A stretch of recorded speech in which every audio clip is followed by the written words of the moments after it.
السلام علیکم ورحمۃ اللہ وبرکاتہ۔ اضلاع سے تشریف لائے مجلس اتحاد المسلمین کے تمام اراکین، صدور و معتمدین، ضلع کے صدر، سابق اراکین بلدیہ و سینئر مجلس اتحاد المسلمین کے اراکین، سب سے پہلے آپ تمام کا میں شکر گزار ہوں کہ آپ نے اپنا قیمتی وقت نکال کر مجلس اتحاد المسلمین کے اس 2 روزہ جلسے رحمۃ اللہ عالمین میں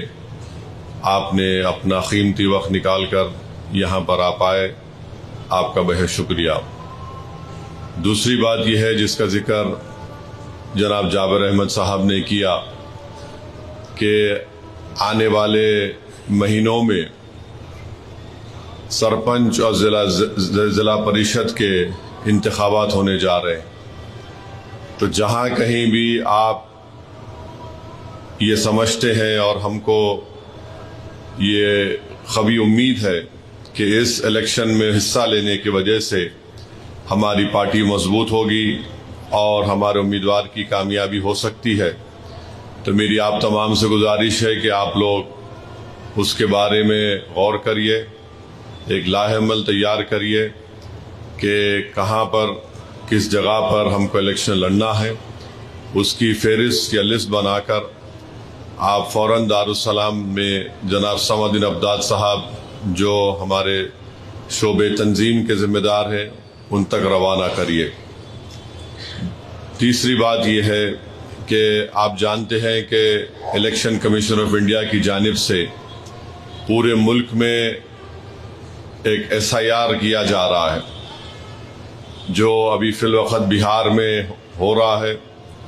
ایک بہت بڑا تنازع اس پر کھڑا ہو چکا ہے، سپریم کورٹ میں بھی کیس چل رہا ہے جس میں بہار کے مجلس اتحاد المسلمین کے MLA اور صدر اختر الایمان صاحب بھی اس میں پارٹی ہیں۔ تو میری آپ تمام سے گزارش ہے کہ جو بہار کا تجربہ ہے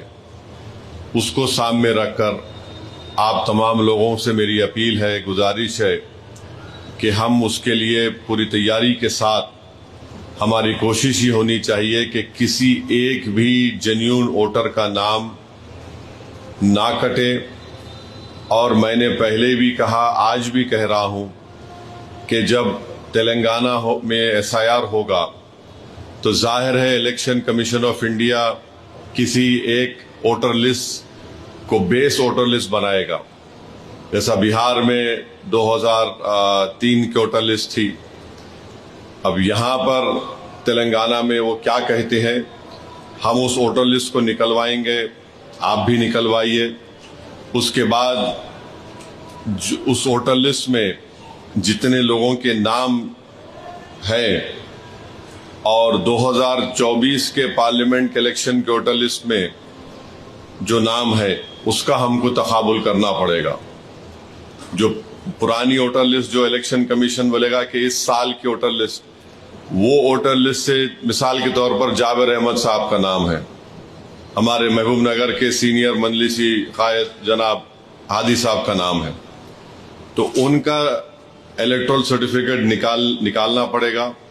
تاکہ ان کے جو اولاد ہے یا ان کے بھائی بہن ہے، ہم بتا سکتے کہ دیکھیے جابر صاحب کا نام جو الیکشن کمیشن جو ووٹر لسٹ میں بیس ووٹر لسٹ بنایا تھا اس میں ان کا نام ہے، جابر صاحب کا الیکٹرل سرٹیفکیٹ نکالنا پڑے گا تاکہ ان کے اولاد کو یہ پروف مل جائے گا کہ ہمارے والد کا نام ووٹر لسٹ میں تھا۔ مگر چاہے جابر صاحب کا نام ہو یا ان کے اولاد کا نام ہو، ان تمام ناموں کو انیومریٹرز فارم میں لکھ کر آپ کو BLO کو دینا پڑے گا۔ تو یہ ایک اہم کام ہے۔ آپ سے میری گزارش یہ بھی ہے کہ آپ جتنے آپ کے ضلع کے یا آپ کے شہر کے مسجد کے ائمہ ہیں، مسجد کے امام ہیں یا خطیب ہیں، ان سے آپ ضرور کہیے کہ آپ لوگوں میں ایک شعور بیدار کروائیے، برتھ سرٹیفکیٹ بنوائیے، ریزیڈنس کا سرٹیفکیٹ بنوائیے، SSC کا سرٹیفکیٹ ہے تو اس کو تیار رکھیے، اگر کسی کے پاس استطاعت ہے تو اپنا پاسپورٹ بنوائیے، اور حالیہ آرڈر میں الیکشن سپریم کورٹ نے آدھار کارڈ کے بارے میں بھی کہا ہے، مگر اس میں ایک لچک ہے، یعنی آدھار کارڈ سپریم کورٹ نے کہا کہ الیکشن کمیشن قبول کرو اس کو، مگر الیکشن کمیشن یہ بول رہا ہے کہ ہم دیکھیں گے یہ آدھار کارڈ سچ ہے یا نہیں ہے، صحیح ہے یا ڈپلیکیٹ ہے۔ تو اس سے بہتر یہ ہے کہ ہم ضرور دیں آدھار کارڈ کو، مگر بہتر یہ ہے کہ birth certificate, residence certificate, SSC کا مارک شیٹ، یہ تمام ڈاکومنٹس ہیں جو 11-10-12 ڈاکومنٹ ہے، اس کی ہم کو تیاری کرنا ہے۔ اور سب سے بہترین کام یہ ہے کہ ہم شعور کو بیدار کریں، عوام کو بتائیں کہ الیکشن کمیشن، آپ جا کر ان کے ویب سائٹ پہ دیکھ سکتے ہیں کہ اگر کوئی BLO اگر کسی کے گھر پر چلا گیا، مثال کے طور پر ہمارے عبدالہادی صاحب کے گھر پہ چلا گیا اور 3 مرتبہ جانے کے بعد وہ نہیں ملے، تو وہ اگر یہ سمجھتا ہے کہ یہ ان پہ شک ہو گیا تو وہ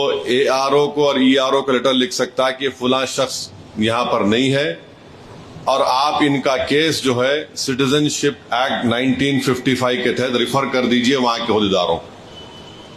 جب یہ ہوگا تو پھر ایک نیا سلسلہ شروع ہو جاتا، پھر BSF کا SP انوالو ہوتا اس میں، پھر دلی کے MHA کے 3 آفیسر انوالو ہوتے، پھر فارنرز ٹریبونل کو جاتا۔ تو بہتر یہ ہے کہ ہم BJP کو اس کوشش میں ناکام کریں۔ ان کا ایک ہی مقصد ہے کہ جینیون ووٹرز کو، خاص طور سے غریب ووٹرز کو، اقلیتوں کو، دلتوں کو، ان کو ان کے ووٹنگ حق سے محروم کر دیا جائے۔ تو اور اس کا راز تعلق ہماری شہریت سے ہے۔ تو میری آپ تمام سے گزارش ہے کہ آپ اس پر توجہ لیجئے اور ابھی سے لوگوں میں ایک شعور کو بیدار کروائیے، اور ہم اپنے آفس میں بیٹھ کر ایک ووٹر لسٹ جو بھی الیکشن کمیشن بولے گا وہ آپ کو انشاءاللہ مرکز سے آپ کے پاس روانہ کی جائے گی، آپ کو مل بھی جائے گی۔ اس کو لے کر آپ چیک کرتے رہیے، جتنا ہو سکے ہم کو ہمارے جینیون ووٹرز کا نام اس میں آنا چاہیے۔ اور یہ ذرا مشکل کام ہے، آسان کام نہیں ہے، اور یہ ایسا کام ہے جس میں شہرت نہیں ملتی، فوٹو نہیں ہے، اس میں ریل نہیں بنتی، مگر یہ کام زمین پہ اگر ہم کریں گے تو عوام بھی اس کی تکلیف میں ہے، لوگ دیکھ رہے ہیں کہ کیا ہو رہا ہے بہار میں، اور بہار کا ہمارا تجربہ ہم سے کہہ رہا ہے کہ ہم کو بڑی ہوشیاری کے ساتھ اور بڑی محنت کے ساتھ ہم تمام کو مل کر یہ کام کرنا ہے۔ بلکہ آپ اپنے اپنے سطح پر، میری آپ سے گزارش ہے کہ آپ وہاں کے، اس جگہ کے، اس شہر کے، اس ضلع کے جتنے تنظیمیں ہیں، دیگر تنظیمیں ہیں، دیگر ذمہ دار ہیں، مولانا ہے، ان تمام کو آپ ایک میٹنگ کریے، اور میٹنگ کر کے ان کو بولیے کہ یہ SIR ہمارے لیے ایک بڑا چیلنجنگ ہے، یہ ہوگا تلنگانہ میں، ہو سکتا ہے کہ دسمبر میں، نومبر میں ہو، نیوز رپورٹ میں آ رہا ہے، مگر آپ اس کے لیے تیار رہیے۔ تیسری بات یہ ہے کہ جتنا ہو سکے انشاءاللہ تعالی میں پوری کوشش کر رہا ہوں کہ آپ کے جلسوں میں، مجلس کی ایکٹیویٹیز میں یہاں پر آپ تک پہنچوں۔ اور جابر صاحب نے صحیح کہا کہ بہار کے اسمبلی انتخابات کی تاریخوں کا اعلان اس مہینے کے آخر میں یا اکتوبر میں ہوگا، تو ہمارے سامنے ایک کلیئر پکچر بھی آ جائے گا، ایک کلیئر سامنے معلوم ہو جائے گا کہ ہم الیکشن کب ہوگا اور کس طریقے سے وہاں پر ہم وقت دیں گے۔ اور اگر ضلع پریشد اور سرپنچ کے الیکشن ہوں گے تو انشاءاللہ اس میں بھی میں کوشش کروں گا۔ مہاراشٹر میں بھی شاید بلدیہ کے انتخابات ہونے جا رہے ہیں، تو انشاءاللہ میں اس مہینے کی 29 اور 30 تاریخ کو احمد نگر اور اس کے بعد پہلے اچل کرانجی اور پھر دوسرے دن احمد نگر کو جا رہا ہوں۔ تو پوری کوشش کریں گے، جو بھی وقت ملے گا، آج کل تو سہولتیں ہیں، پلین ہے، ٹرین ہے، روڈ ہے، جو بھی ہے، مگر آپ لوگ متحرک رہیے اور جماعت کو مضبوط کرتے رہیے اور آپسی اختلافات کو کم کریے۔ دیکھیے، اختلافات ہو سکتے ہیں کسی کے کام کرنے کے طریقے پر، مگر یاد رکھیے اختلاف اور مخالفت میں فرق ہوتا ہے۔ جو گھر کا آدمی ہے وہ ادب کے دائرے میں رہ کر اختلاف کر سکتا ہے جماعت کو مضبوط کرنے کے لیے، مگر اگر وہاں کے صدر نے ایک فیصلہ لے لیا تو فیصلے کو ماننا پڑے گا۔ اگر آپ مخالفت کریں گے تو پھر آپ گھر کے آدمی نہیں ہیں، آپ باہر کے آدمی ہو جائیں گے. تو اسی لیے ہم کو کوشش یہ کرنا ہے کہ اور وہاں کے صدر کی بھی ذمہ داری ہے کہ وہ وسیع النظری کا مظاہرہ کرے اور سب کو سن کر سب سے بات کر کے فیصلہ لیجیے. آپ سن لیجیے، اچھی بات ہے تو اس کو قبول کریے. اگر آپ یہ سمجھتے ہیں کہ اس سے فائدہ نہیں ہے تو ان کو اطمینان دلائیے اور اپنا فیصلہ لے کر آگے بڑھیے. میں سب سے کہہ رہا ہوں، انفرادی طور پر بھی سب سے کہا ہوں، اور ہم کو اس پر کام کرنے کی ضرورت ہے. تو آپ تمام کا بہت شکریہ. آپ لوگ یہاں